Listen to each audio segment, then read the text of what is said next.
주님께서 여러분과 함께 성 루가가 전한 거룩한 복음입니다. 주님께 영광을 드립니다.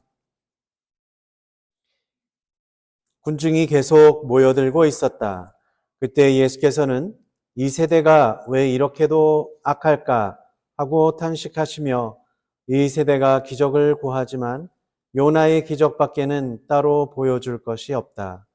니느웨 사람들에게 요나의 사건이 기적이 된 것처럼 이 세대 사람들에게 사람의 아들도 기적의 표가 될 것이다. 심판날이 오면 남쪽 나라의 여왕이 이 세대 사람들과 함께 일어나 그들을 단죄할 것이다. 그는 솔로몬의 지혜를 배우려고 땅끝에서 왔던 것이다. 그러나 여기에는 솔로몬보다 더 큰 사람이 있다. 심판날이 오면 니느웨 사람들이 이 세대와 함께 일어나 이 세대를 단죄할 것이다. 그들은 요나의 설교를 듣고 회개했던 것이다. 그러나 여기에는 요나보다 더 큰 사람이 있다 하고 말씀하셨다. 주님의 복음입니다. 그리스도를 찬양합니다. 자리에 앉으십시오. 성부와 성자와 성령의 이름으로 아멘. 오늘 방금 들으신 복음에서 요나와 솔로몬의 이름이 언급이 됩니다. 솔로몬은 아시다시피 다윗의 뒤를 이어 왕이 되었고요. 하느님께서 솔로몬에게 원하는 바를 물으셨을 때 부와 장수 이런 것이 아니라 나라와 백성을 잘 다스릴 수 있도록 지혜를 달라고 청했던 인물이죠. 요나는 오늘 독서에서도 보았듯이 하느님께서 이스라엘을 침입하고 멸망시킨 니느웨 사람들에게 가서 회개하라는 말씀을 전하게 하신 인물입니다. 요나는 처음에 그래서 하느님 말씀을 거역하고 도망쳤어요. 그럼에도 하느님께서 죽음을 체험하게 하시면서 요나를 끌어내서 하느님께 순종하도록 만드셨습니다. 요나는 말씀을 전하기 싫었지만 어쩔 수 없이 하느님의 뜻하는 바를 수행할 수밖에 없었다고 해도 과언이 아니었죠. 요나는 한번 마음 먹으시면 아마 하느님은 쉽사리 뜻을 바꾸지 않으시고 엄정하게 심판하시는 분임을 굳게 믿었습니다. 그래서 요나는 다시 니느웨 나라에 가서 말씀을 전한 거죠. 지금으로 따지면 예를 들면 지금 초강대국이 어디죠? 미국하고 또 어디라서요? 그렇죠, 중국. 그러니까 예를 들면 그런 겁니다. 지금 요나 보고 트럼프 앞에 가서 트럼프 너 회개해 잘못하고 있어 이렇게 말을 하는 거랑 똑같고요.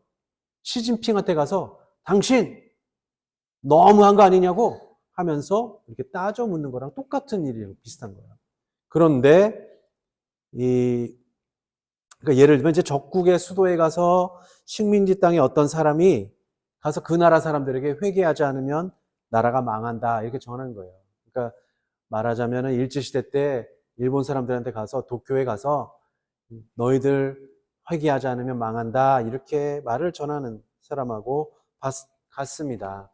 그러니까 그의 마음이 얼마나 기뻤을까요? 아니면 좀 두려웠겠죠. 왜냐면 아니 그 사람들이 맘만 먹으면 요나를 잡아서 죽일 수도 있는 사람이니까 그렇습니다. 그럼에도 요나는 이미 한번 그 큰 물고기 속에서 들어갔다가 사흘 만에 다시 나온 사람이기 때문에 포기를 한 거죠. 그래 어쩔 수가 없다. 그래서 과감하게 증거하고 하느님 말씀을 전할 수 있었습니다. 그러면서 나중에는요 니느웨가 망하기만을 바랬는데 그 사람들이 그 말씀을 듣고 회개했습니다. 그리고 하느님께서 자비를 베푸셨어요. 그래서 요나가 나중에 정말 억울해합니다. 아니 멸망하기로 해놓고서 왜 멸망시키지 않느냐고. 그런데 그 사람들이 회개했으면 하느님도 자비를 베푸신다는 것을 보여주셨습니다.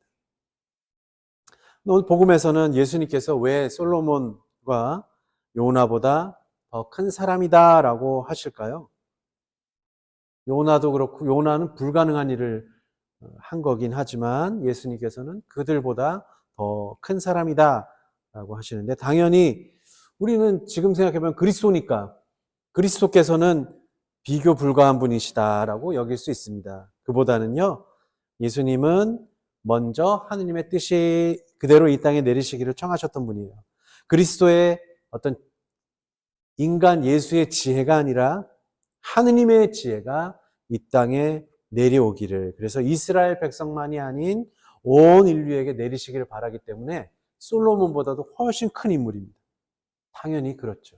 요나는 하느님께서 일단 정하시면 어떤 일이 있더라도 당신 뜻을 관철시키실 것을 알았기 때문에 처음에 객기를 부려서 도망쳤습니다. 요나는 하느님의 뜻을 감히 꺾으실 수 없음을 뼈저리게 느꼈지만 예수님은 하느님의 심판을 돌려서 자비를 내려주시기를 청하여 이루어 주신 분이세요. 그러니까 요나는 하느님께서 이렇게 하라라고 해서 회개하도록 만들었지만 예수님은 반대로 하느님께서 심판하시고자 하는 마음을 예수님이 돌리신 거예요. 그러니까 어떻게 했냐? 요나보다도 더 큰 분이다라고 알아들을 수 있습니다. 솔로몬의 지혜는 인간의 지혜에 머무르고 요나의 기적은 그냥 니느웨 사람들의 회개를 도왔지만 예수님은 인류를 벌하시려는 하느님의 마음을 직접 돌리신 분이고 그 죄값을 대신 짊어져서 없애실 수 있었던 분입니다. 그러니까 솔로몬과 요나라는 인물이 예수님과는 비교가 될 수 없을 정도로 작은 사람입니다. 예수님은 하느님께서 원하시는 바를 가장 잘 아시고 하느님도 성자의 원하시는 바를 가장 잘 아십니다. 성자는 거의 모든 일에 성부의 뜻에 따라 순명하시지만 사랑과 자비의 문제에 있어서는 물러서지 않으셨던 분이에요.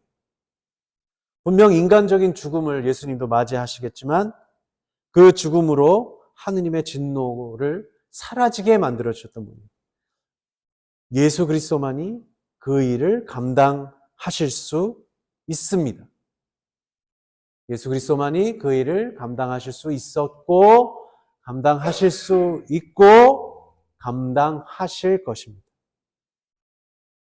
우리가 이것을 신비적으로 바라본다면 하느님께서 하느님께 순명함과 동시에 하느님께서 하느님의 자비심에 물러서지 않으십니다. 죽음이 사랑을 누를 수 없기 때문에 예수께서 죽음을 겪으시게 되어도 그분의 자비심으로 인해 인류는 회개하면 생명을 이어가게 되었습니다. 요나는 그저 나라가 망하기를 바랐지만 예수님은 모두가 살아가기를 바라십니다. 우리는 솔로몬과 요나일 수 있습니다. 인간적으로 그렇습니다. 그런 다음에 우리 예수 그리스도가 되도록 겉으로만이 아니라 그분이 되기를 청해보면 어떨까요? 아니, 그렇게 간절하게 기도하면 개인의 처지가 아닌 하느님의 뜻대로 살아가는 사람들이 될 것입니다. 그 신비를 받아들이고 은총을 청하면서 기도합시다. 성부와 성자와 성령의 이름으로.